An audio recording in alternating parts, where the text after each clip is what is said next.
Ноябрь месяц. Приехали на Соч-парк с клиентами. Будем сейчас смотреть, изучать.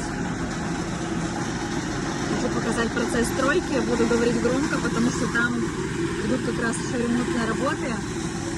Помните, да, школа еще недавно стояла совсем вот лысенько, как получается вот здесь. А сбоку тут уже видно, получается, у нас фасады, остекление сделано.